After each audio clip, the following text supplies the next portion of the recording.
Okay, great. Let's make a start. So welcome everyone, and thanks for coming to this third in this series of new economics briefings on how to win a green recovery. My name is Fergal, I work for NEF, and yeah, I'm recording this under the incredibly harsh and unforgiving lighting of the NEF office. I really thought that lockdown had been kind to me, but it hasn't. For those of you who don't know, NEF is a think tank working to build a new economy for people and planet. It's really exciting to have over 150 people on the call this evening. Please do introduce yourself. We can see a few people are doing this in the chat box. And if you're part of like an organization, like why not give them a shout out too? If you enjoy the briefing, then let us know by tweeting about it with the hashtag NEFbriefing to help spread the word. We're organising a briefing next week to coincide with the end of the temporary halt on evictions in the UK. So we'll be hearing from organisers from the tenants movement and beyond about what we can do to fight back against a potential avalanche of evictions and prevent an already bad homelessness crisis getting much worse. So you can sign up for that briefing. It's the same time next week now, and we'll post the link in the chat.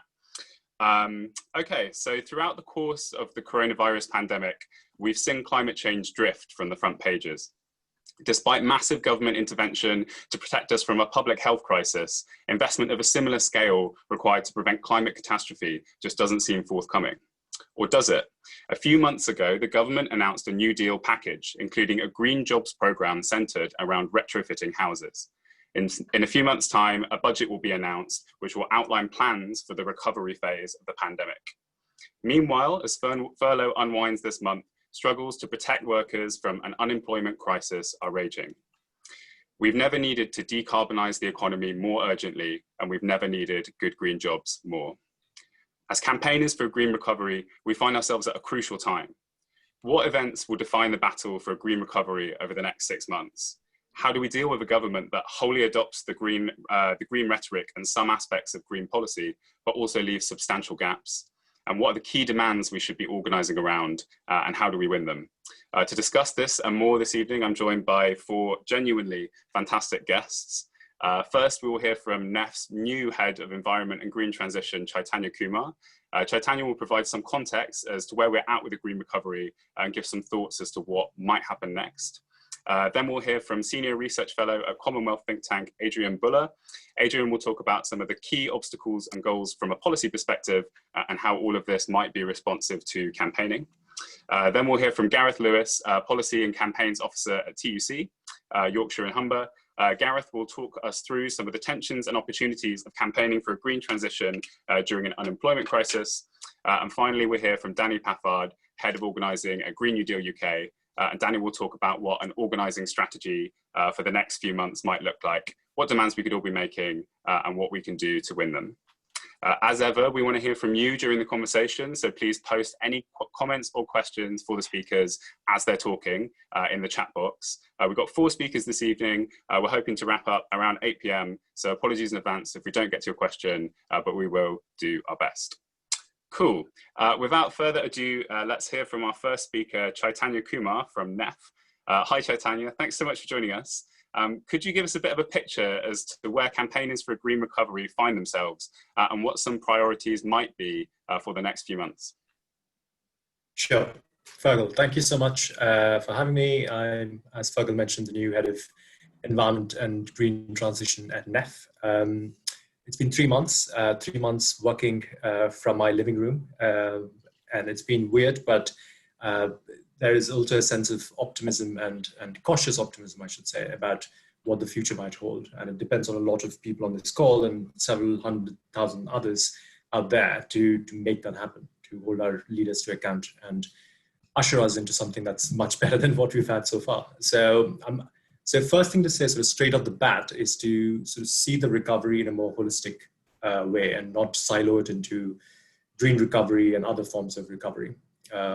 Investment in, say, in a few buildings to make them more energy efficient or planting a few more trees, while essential, does not in itself constitute a recovery. The foundational economy of the UK, as we've come to know or come to learn and be more visible, the care services, the health services, food, social housing, all of these that underpin our society need to recover and be in a much better place alongside the green investment that we need to see as well. So it's both, as opposed to seeing them in silos. So that's the first thing that we really need to understand. So with that as sort of quick context background, we've seen so precious little, unfortunately, from the government in terms of investment in a green recovery or a green economy.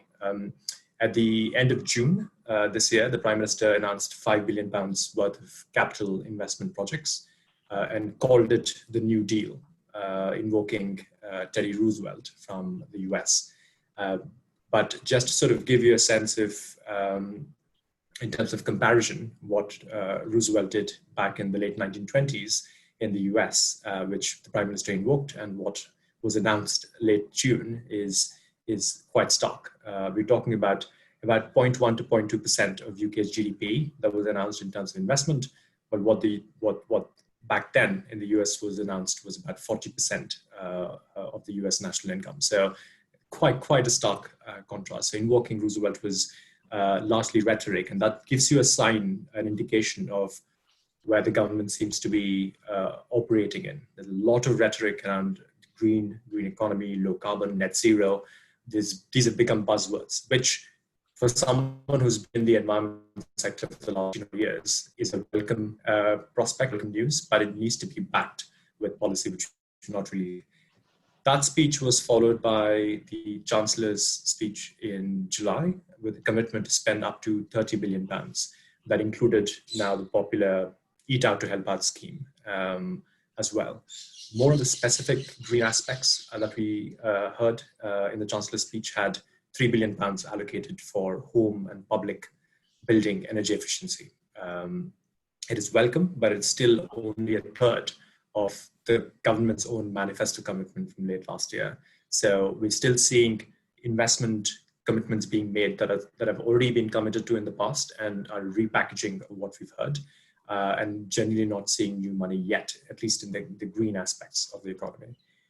What's interesting though, which not many people caught on to, I suppose, because we necessarily didn't see the connections with the green recovery, is the Kickstart scheme that was also announced with an investment of about £2 billion associated with that, where the goal of the scheme is essentially to provide a 6-month work placement for anybody between 16 and 24 years of age who's on universal credit and deemed to be at risk of long-term unemployment.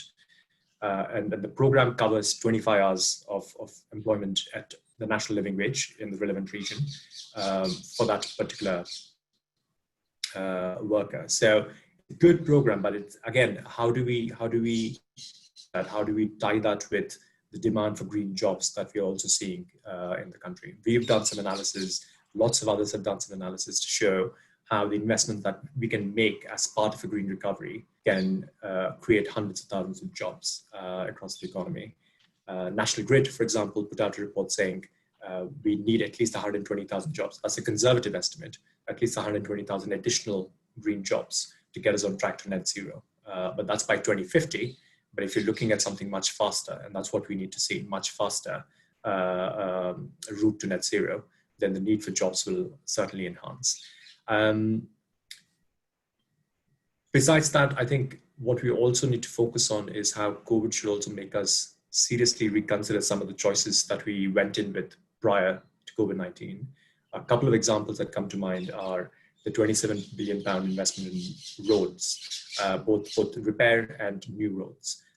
While repair, I'm sure very few of us will probably have issues with that. Yes, we need to fix our potholes, but the idea that we will continue to build new roads and still be on track to net zero is oxymoronic, and that needs to change. And similar with expanding airports, for example. So it's not just about new investment, which we clearly need to see, but it's also about repurposing what we had initially planned to invest in, and COVID changes a lot of that. In terms of what's in the pipeline in this context, we will continue to hear, as I see it, much more rhetoric on the green recovery and net zero, but will not necessarily follow with policy and investment. I think that's a dichotomy that we need to deal with and call out as much as possible. We've got the budget in November, late October, November, at least that's what's committed to now. It's one opportunity for us to set a litmus test for the government. The bill is aiming to do that, and our colleague Danny, who will speak later today, will touch upon that. And and yeah, but I suppose the final thing to say I've got a minute.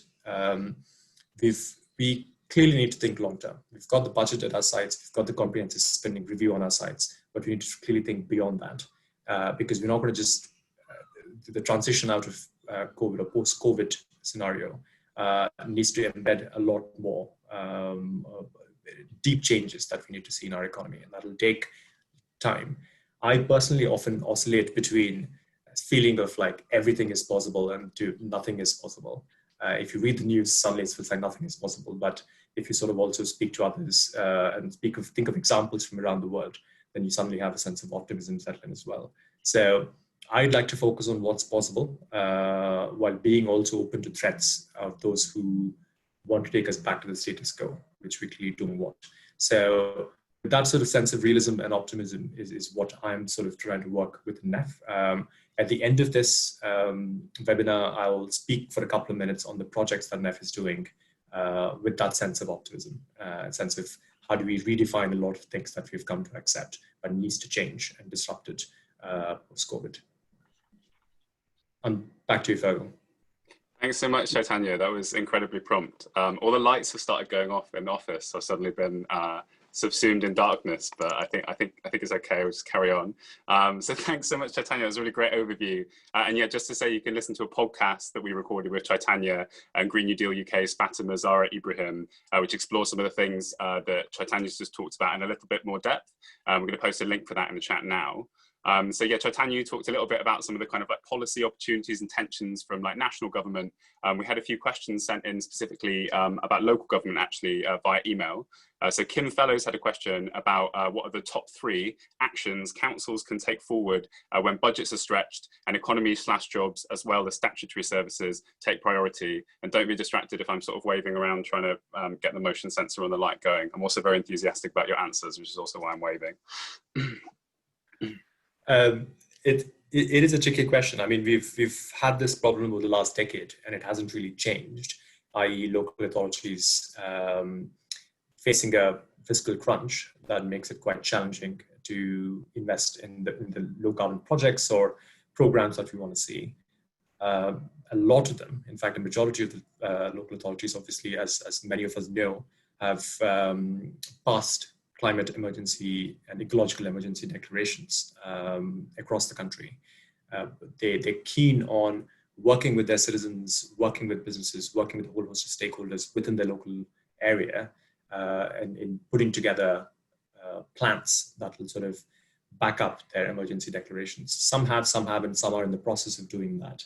I think often comes down to 2 things, as I've come to learn when talking to local authorities, councillors, officials, things like that. Often comes down to finance, often comes down to powers. On the powers question, I think there are certain powers, obviously, which could be devolved further, but certain that already exist, but have to be utilized. And the second, of course, is finance. And it always comes down to that in some sense. What can local authorities do in the limited fiscal space that they've got operating in? I suppose there are a couple of examples I can speak across the country. Kent is an example which I've come across recently, which is sort of expanding off the coast of Thanet. It's a renewable energy capacity in the form of wind farms. Warrington Council comes to mind in terms of solar. There's sort of key projects that are coming up across the country, which are interesting, which focus on enhancing either clean energy capacity or supporting active travel and infrastructure for active travel, walking, cycling, things of that nature. So we're seeing some of that, but all of them acknowledge very clearly that the scale at which we want to see the transition, the scale at which we want to sort of meet those declarations that we've passed requires a lot more investment coming from the central government. So I suppose in some sense the number one is just try and work with LGAs of the world, of the country, work with others who represent the voices of local authorities, including NEF and others, and take that message quite clearly that we need to see much more investment, both in the foundational and core economy, in terms of services, care, health, things like that, but also in the low carbon economy as well. Fantastic. Thanks so much, Chaitanya. That was fantastic. And yeah, just like a comment in the chat from Daphne saying that North Ayrshire is developing community projects to improve inequality as well, which sounds great. Cool. I think we'll come back to you at the end, Chaitanya, so we might move on to the next speaker for now. So we're now joined by Senior Research Fellow at Commonwealth, Adrienne Buller. Thanks so much for joining us, Adrienne. So your work centres around climate and financial justice. Could you talk us through what you think are some of the key policy goals in the next few months and how they might be responsive to campaigning? Yeah, absolutely. So I think, thanks Chaitanya for the incredibly clear sort of layout of the sort of fiscal policy priorities as part of the campaigning and sort of what the government's looking at doing. I think, you know, to go alongside that, it's really, really important to look at a number of the other major policy decisions that are being made throughout this period, which is looking at sort of the bailout programs and looking at sort of the Bank of England's quantitative easing program, both of which have huge implications for a green recovery and also sort of for long-term moving from our current sort of highly concentrated and highly extractive carbon intensive economic model and towards one which is more sort of sustainable and more equal sort of by its design. So when we look at the response from the Treasury and from the Bank of England to the economic fallout of COVID, you know, you can very easily ask who's been benefiting, and the answer is sort of large corporates and the asset management sector, really. So the quantitative easing program has kept afloat sort of asset prices, making the BlackRocks of the world, you know, increasingly powerful. They've had a really good crisis, and that program, even though the Bank of England has sort of a green remit, has in a lot of ways also supported fossil fuels and other carbon intensive industries. And I think that's a really important target to hold them to accountability. And the same goes for corporate bailouts. So, you know, we've had a massive amount of money going into propping up companies that were otherwise at risk of fall. And while it's important from a jobs perspective, you know, a lot of this money has been thrown around without any kind of conditionality attached to it.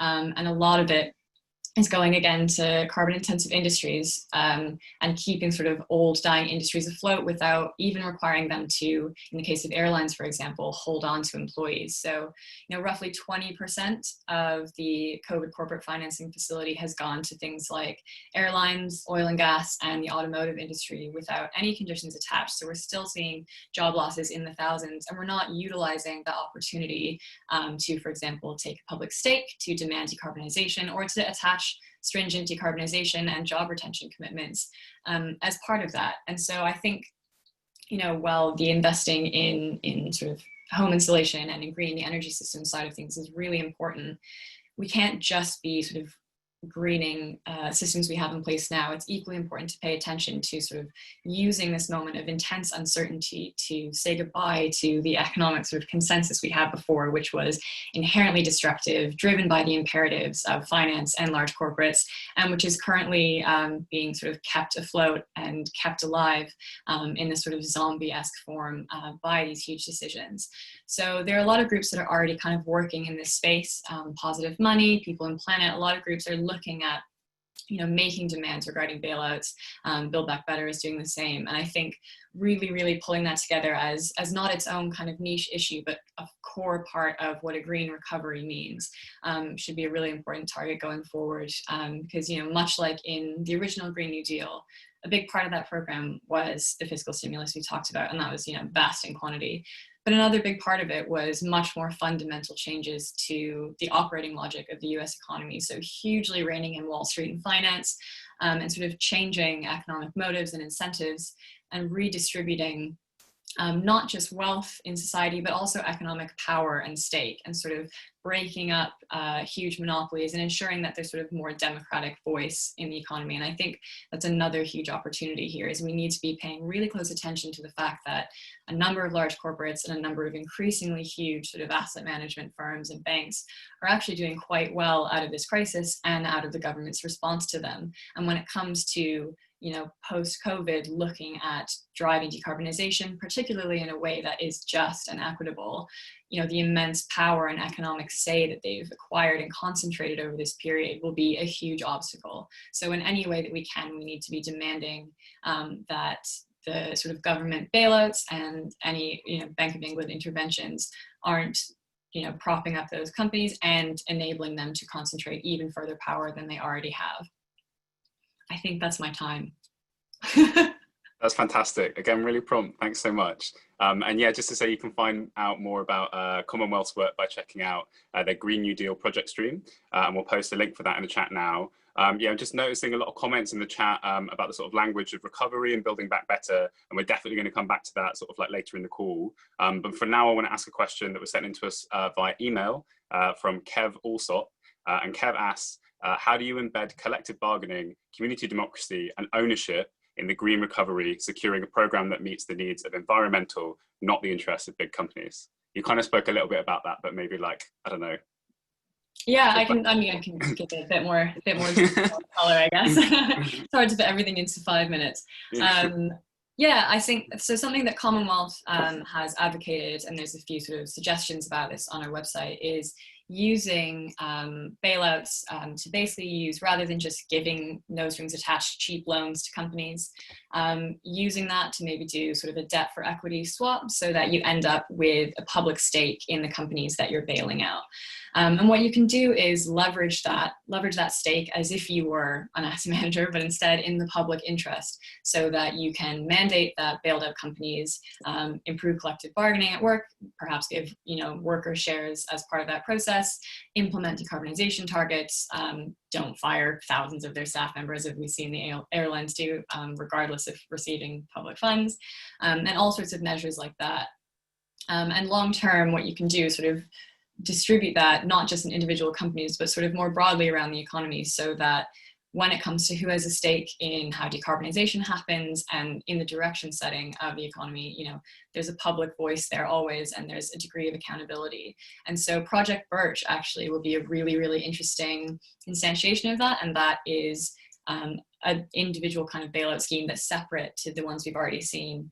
And already the government is looking at taking equity stakes, something that was seen as like wildly socialist not long ago, is now squarely on the table as a strategy. And I think the fact that they're already willing to take those stakes means that the responsibility and the opportunity is on us now to demand that those stakes are used strategically for decarbonization and for sort of worker justice and all of the other things that we want to see out of this. So the opportunity exists in a way that it never has before. And I think we can really take advantage of it. That's fantastic. And I actually want to ask like another question, if that's okay, just because like an interesting one's come up in the chat from Helen Mayer, which is about the sort of Labour leadership's role in promoting fair and sustainable recovery measures as the only viable option to build back better. I guess the question from her is, how do we get them to do this? We kind of know what's to be done. How do we get it done? Oh God, yeah. I wish I was a better political strategist, but I think interestingly, the idea of these sort of like public stakes and using the mechanisms that are already in place to drive recovery has been really popular in Ed Miliband's office and at Bayes. And so I think maybe singling out sort of individual, very sympathetic parts of the cabinet is a really effective strategy, because obviously sort of shadow, Keir Starmer's got his eyes on other things. So I think really focusing on the shadow-based team's priorities is a really important leverage point.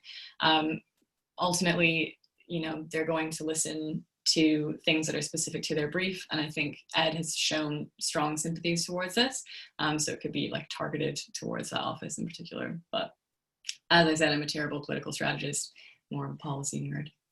That was really good. Yeah, thank you so much, Adrienne. That was really useful. Very intrigued by the portraits behind you, but I guess maybe... yeah, I will say this is not my home. I'm currently staying in a friend's home, so I wish I could tell you what's going on. Amazing. Cool. Well, thank you so much for joining us this evening. Really appreciate your time.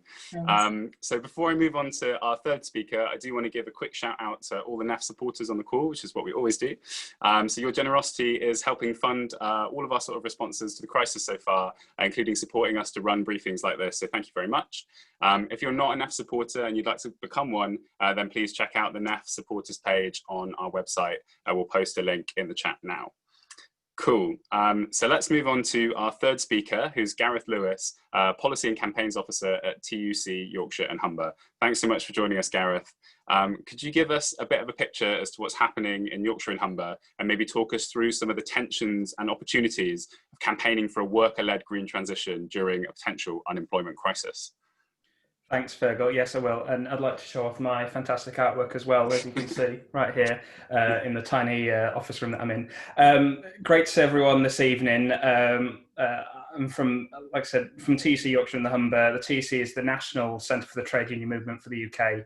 So we bring together our 48 member unions and represent and speak for and on behalf of 6 million working people in the UK, across the UK. On worker-led transition, it's a big issue. In our region specifically, like the rest of the UK, we're facing 3 interlinked crises. We're looking at the climate emergency, we're looking at COVID, and we're also looking at the recession and mass unemployment. And I will bracket that Brexit is part of that, but I won't deal with that today. So these issues in particular affect Yorkshire more acutely than other regions, perhaps, and also present a bigger threat to workers in our region as well. I mean, the COVID issue is obvious. We're seeing spikes across our region more than elsewhere, and the impact that's going to have on economic activity. Our economic activity is majority focused on face-to-face employment, manufacturing, hospitality, logistics, construction, health, education, all that sort of thing, where you're interacting with other people. Basically, you can't work from home. So we represent, that portion of the economy that doesn't have the luxury of working from home, and obviously the economic impact will be and health impact of this crisis in COVID will be very severe for them. Specifically in terms of climate change,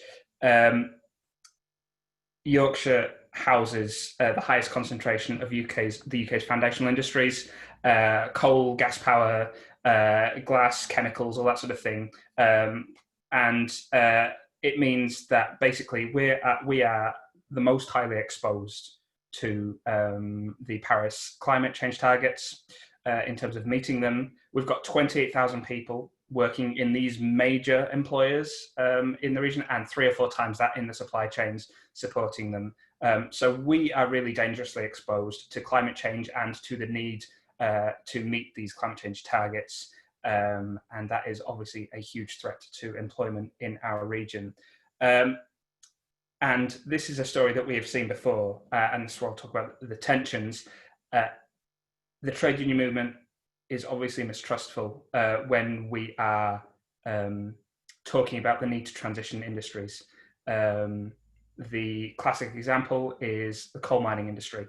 I'm sure I don't need to tell people about the history of the miners' strike here in Yorkshire, but something that is more recent that helps to illustrate the issue is the closure of the last coal mine in the UK, which is Kellingley in Yorkshire. The decision was made and actioned within weeks. Immediate redundancies of half the workforce left. A skeleton crew meant those people couldn't search for jobs. The DWP set up a trestle table on the site for an afternoon to give people advice about finding a job, and then that was it. There was no recognition of the role the employer played in the community in terms of sports teams, community hubs. The employer upped and left, and essentially left a hole in that community. No jobs available. There's no infrastructure, no public transport to these areas, these communities that depended on these coal mines. And so they were left without any options, any opportunities, and have been left on unemployment ever since. And that is a story that is replicated town and city across our region. That is what happens when you transition an industry without a plan.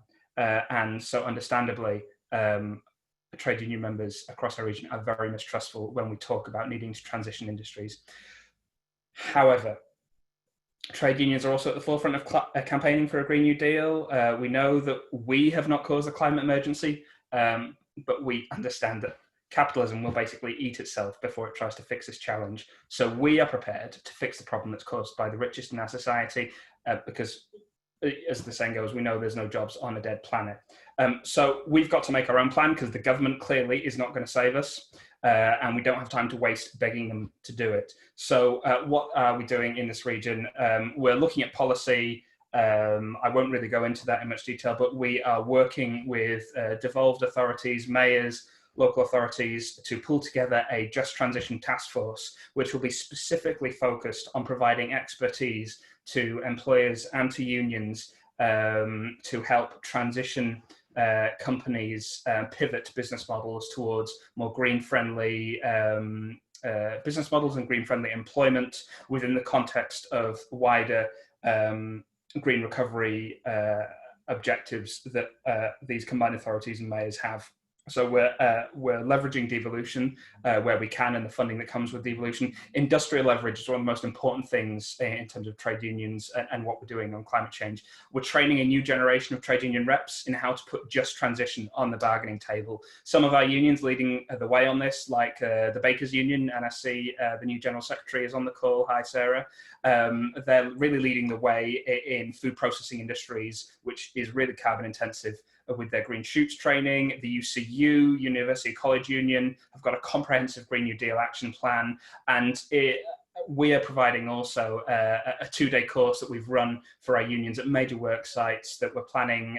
Nestle, Haribo's, glass manufacturers, breweries in the region, working with unions and employers who recognise that they need to tackle this issue head on, and that workers are best placed to advise how to help change business processes. We're not talking about putting a new recycling box in the office. We're talking about totally changing and decarbonising business models. The final thing that I'll talk about in terms of community activism and empowering communities is the community campaigning work we're working on. We are convening a campaign around taking our buses back into public control. This may sound a little odd, but the reason we're doing it is because the public transport system in Yorkshire is broken by privatisation. And it is one of the key reasons that people cannot access jobs, they cannot access opportunities, they cannot even participate in the cultural and social life of their communities. Without a high functioning 21st century public transport system, we will not get a green transition in our region or across the country. So we have brought together trade unions, climate groups, community unions like Acorn with trade unions to look at how we're going to affect change at community level. And we've leveraged our institutional power as the TUC to lift up other voices and to hold our local electeds to account. So we're campaigning to take buses, control of buses off of private companies and the free market, which has seen us lose 450 million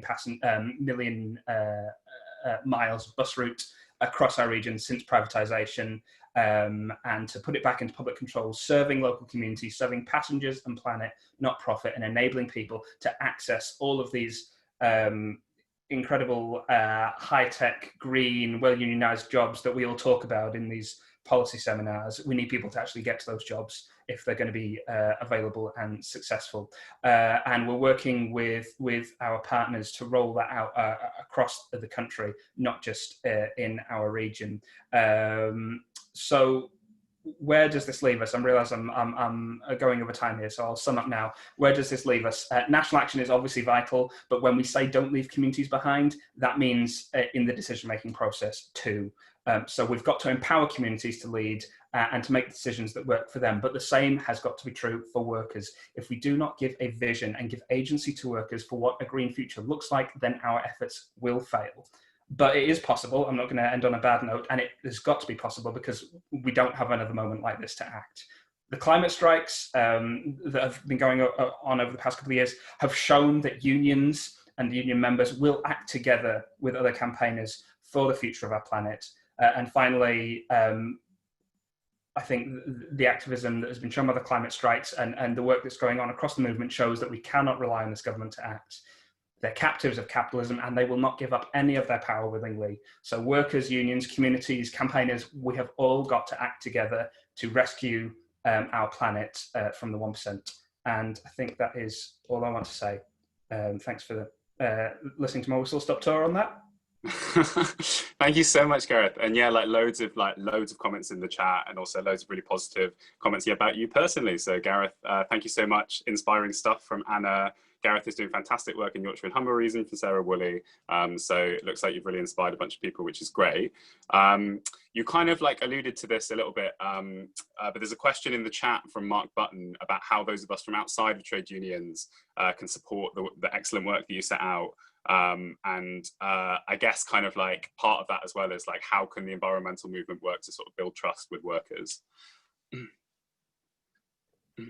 Great question, Fergal. Yeah, so how can those from outside the movement take part in that? Well, I guess I'm going to sound a bit hacky now, but everyone can be a trade union member. Everyone works somewhere, or most people work somewhere, and to be honest, you don't have to work to be involved in the trade union movement. We also take people who aren't in work as well, but the way in which we tackle this problem from our perspective has got to be forcing businesses to see that they need to change, because without that, this government is not going to act. And the best way to do that is through exercising our power collectively as workers. So I'd encourage everyone, if they're not on this call, if they're not a member of a trade union, to join your trade union. It's not just some magical organization in the sky that you receive emails from on a regular basis. You are the union, and you can make the change. Whether you're an inactive member and you haven't been to a branch meeting, or whether you're not in a trade union yet, join, and you can set the direction for how trade unions will tackle the climate emergency, because we recognize we need to tackle it, but we need it to be led by workers and by members. And how to bring together campaigners in community groups. The trade union movement, I think, has a not a sterling record in reaching out to the rest of the activist movement. I think sometimes we've been accused of maybe working together with other campaign groups and then leaving people high and dry when we get what we want. But I think what the last year has shown is that we're ready and willing to work together with other groups to achieve a new green industrial revolution and to achieve a just transition for workers. So get in touch with your local trades council. If you're a climate or local community group, get in touch with your local trades council, get in touch with your regional trade union congress, get in touch with if you've got a university in town, your local UCU branch. If you've got a big employer in town, get in touch with your local Unite or GMB, USDA or BFAW branch, and reach out to them. The best way is through your local trades council, that they bring together trade unions on a local basis and say, we want to work with you to try and campaign for a just transition, for a Green New Deal in our area. How can we work together? I think that's the one piece of advice I'd leave people with today. Get in touch with your local trades council, because they can bring the movement together to campaign and make a difference in your area. Thanks so much, Gareth. And yeah, we're going to put a bunch of links in the chat to help you follow up on some of the things that Gareth was talking about, including a petition to bring West Yorkshire's buses under public control, and resources about developing green skills in the workplace. So if you feel sort of inspired by what you've just heard, definitely check out those links. And yeah, thanks so much. We really appreciate you joining us this evening. Sounds like you're doing great work, and obviously solidarity with all the struggles of your members. And like Gareth says, join a union. Right, we're going to move on to our final speaker, Danny Paffard, who is Head of Organising at Green New Deal UK. Welcome to the call, Danny. Could you talk us through what an organising strategy for the next few months might look like, and what we can all do to support demands for a green recovery? Yeah, great. Wow, what a one to follow. Join a union, everyone. Great. And as someone from West Yorkshire, yeah, let's do the bosses. Yeah, I mean, I'm kind of amazed that anyone ever asked me to speak, because I always say the same thing, which is like, organise, organise, organise. It doesn't matter how good your policies are, unless we are like campaigning for them, unless we are publicly advocating, unless we are building power, we will not get them. And that's basically all I ever say. That's kind of what I believe. So I work for Green New Deal UK as their head of organising, and we kind of started in November, and obviously, you know, pushing for this Green New Deal, this kind of mass deployment of resources to like fundamentally change the economy and change all the rules, and you know, do a kind of wartime effort into kind of decarbonising in a way that kind of leveled up the entire economy. You know, with a government to which that is a total kind of policy anathema is an organising challenge, and obviously. And our initial approach was to think about, okay, so this is going to be about like slower, longer term community organising, and like kind of building these hubs in locations.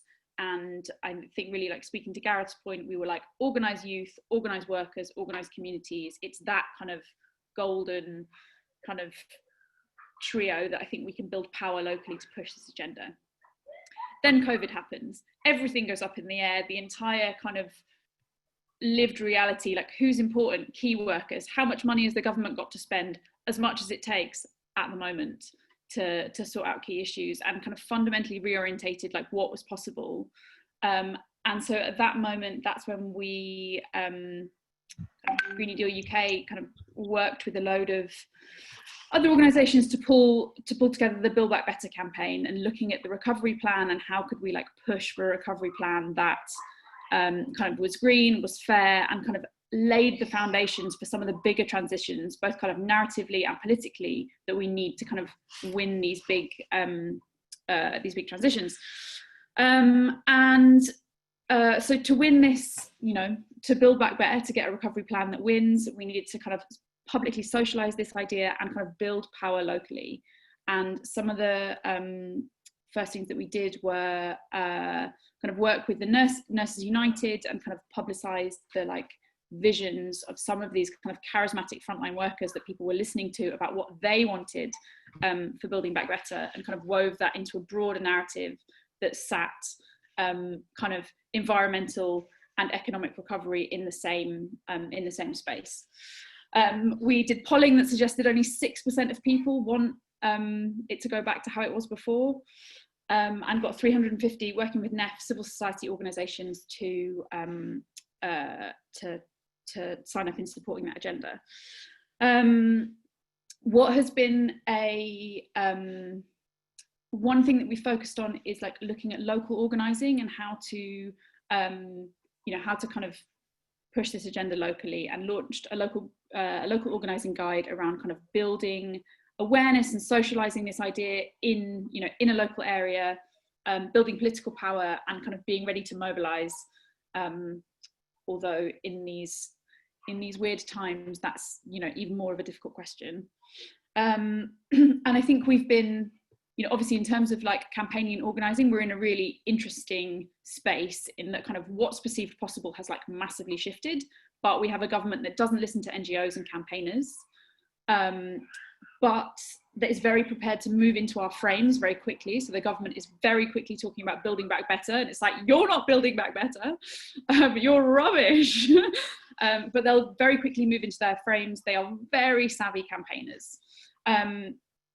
Thirdly, they will do U-turns if they're sensitive to public opinion. They like test things and they respond, and that's really important.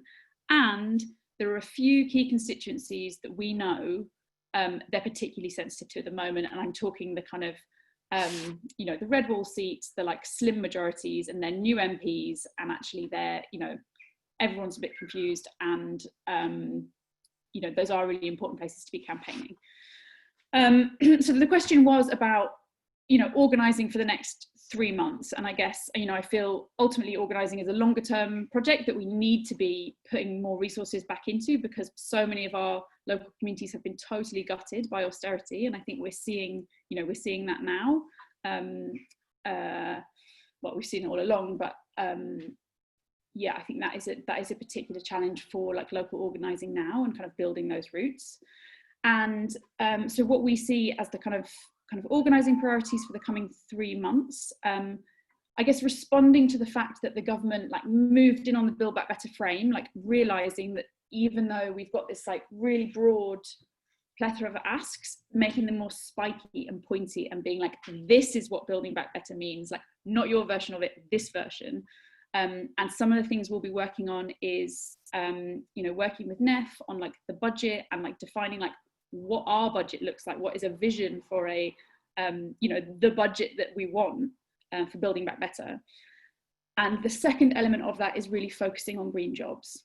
And I think what's going to be really important is focusing like not only on the kind of the total possible, but also redefining what we mean by green jobs.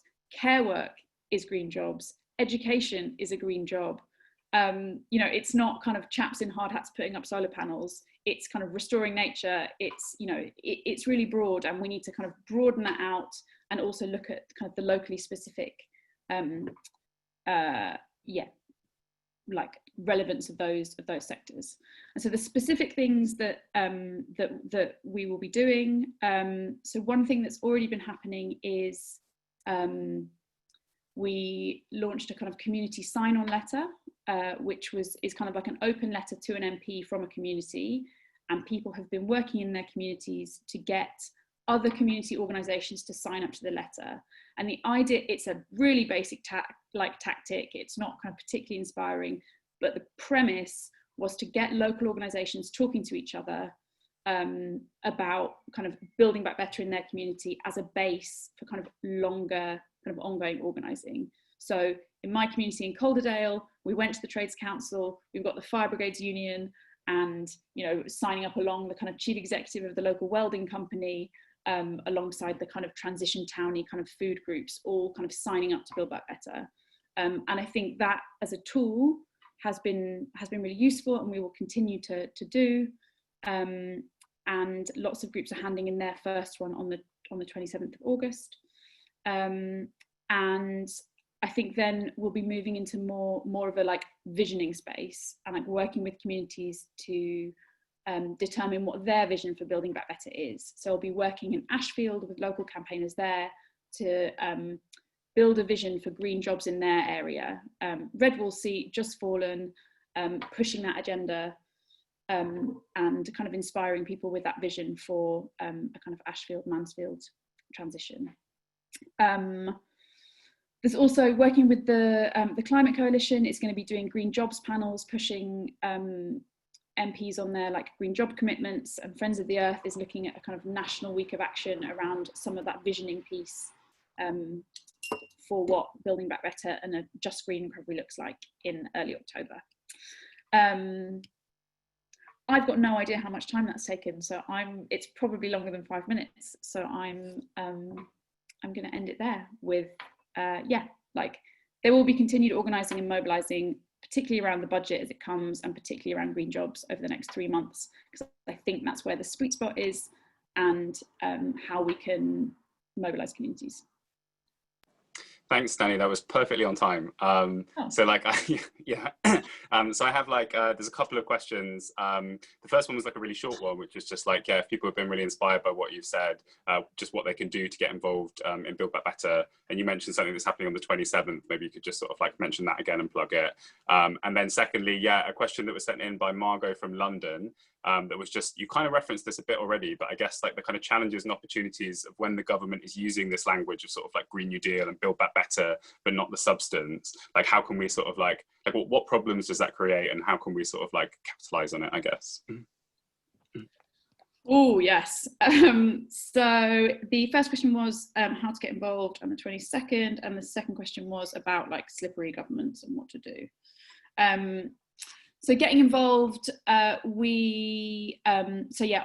next Thursday, the 27th, is a kind of day of action where we're encouraging everyone to either hand in their community sign-on or email their MP about Building Back Better. There's an email tool that's coming out on Monday, and we are, for people who are more engaged and looking, local campaigners know best what is going to like mobilise people in their communities and get as many people as possible emailing their MP. And so it's kind of a call out to people to be like, get it out there, do stuff all on that day. In terms of ongoing engagement, we do regular kind of briefings every 2 weeks about the community sign-on and getting involved. It's all on the website, sign up. You will talk to me or my colleague Laura for another hour, another evening. And in terms of like how to work with a government that is, you know, using our frames, moving into that space, our response has been to be more like specific about the demands, but also kind of claim that narrative space and encourage people to talk about what their vision for building back better is, to kind of contrast it with what the government's saying. So I think it's a really hard challenge, and this government is particularly good at doing it and being very slippery. So I think it's about really like proactively defining the kind of scale and ambition that we're talking about, and kind of working with community members and lifting up kind of like grassroots voices and what they're saying. But yeah, it's really hard. And, you know, ideally we'd be doing like big mobilizations and getting people out on the streets. But it's a really difficult time to figure out what the right thing to do about that is. Sure, fantastic. Yeah, and I think that's a good note to end on. And we'll post a link to Green New Deal UK's website in the chat, so you can find out more about the stuff that Danny was talking about there. And thank you so much for joining us, Danny. We really appreciate your time this evening. So that's nearly all we have time for. Thanks so much to everyone for coming. Just before we wrap up though, we're going to hear from Chaitanya again about some exciting up and coming work from NEF that you can look out for in the next few weeks. Chaitanya, are you there? I'm still here, yes. Great. Good. All right. I'll take a couple of minutes, that's all. So right at the very beginning, I spoke of sort of a sense of oscillation between everything is possible and nothing is possible. But in the spirit of like using this opportunity or crisitunity, as we call it, what can happen, what can come out of it. And we're all sort of putting our eggs in this Build Back Better program and basket, and talking about how we, what are the different angles, different aspects of building back better. So a few that we're working on in terms of research, in terms of advocacy, in terms of coalition building, in terms of hearing from other stakeholders in that area. So one is redefining value itself through well-being budgets. You'll hear a lot about well-being budgets and how to actually operationalize them. You know, the notion that GDP is a flawed measure, I think a lot of us have come to acknowledge, but we also know what the replacement indicators are, but how do you actually make it happen? How do you put it in motion? New Zealand is often cited as a good example, but can we build on that? Can we do something better than that? So that's one. How do we do tax differently through redistribution and green taxes? You will hear a lot about like, how do we pay for this massive deficit that we've accrued over the last 5 months? Tax will definitely be a part of that. So we're doing a lot of work in that space. Better and affordable social housing. That was very much an issue pre-COVID. It still remains an issue, and we can't forget that. National universal adult and childcare services, quite critical. New rules on fiscal policy that allow the government to borrow more and invest and not adopt an austerity mindset, which is what we did 10 years ago. We just can't replicate that. It's just not a solution or not an option on the table anymore. So, but what else can we do? How do we sort of do fiscal policy better? We've also got an ongoing program with Gareth and his colleagues at the TUC in Humber in Yorkshire, looking at just transition in the Humber region. And finally, we've got a program on ecosystems recovery, focusing on how county farms, for example, so county councils that own or manage their own land, how can we use them to implement new ecosystem services or better land management on these areas. If anybody is from a county council here that has land under management, we'd be keen to hear from you on how we can use that land for better environmental outcomes, let's say. So we're covering a whole array of sectors and areas, but all of them I think are critical, and NEF intends to sort of bring the weight of evidence behind all of them, and hopefully leverage and use people within government who are willing to listen and are interested in this agenda to work with them and take this forward. That's it, Fergal. Yeah. Amazing. Thanks so much, Chaitanya. There's a really good note to end on. That is all the time we have for this evening. Just a reminder to sign up for next week's briefing, which is about how we can resist an avalanche of evictions. I will post the link in the chat now, so do make sure you register for that. Hope everyone enjoyed this as much as I have. Please do stay safe, have a great week, and see you next Thursday.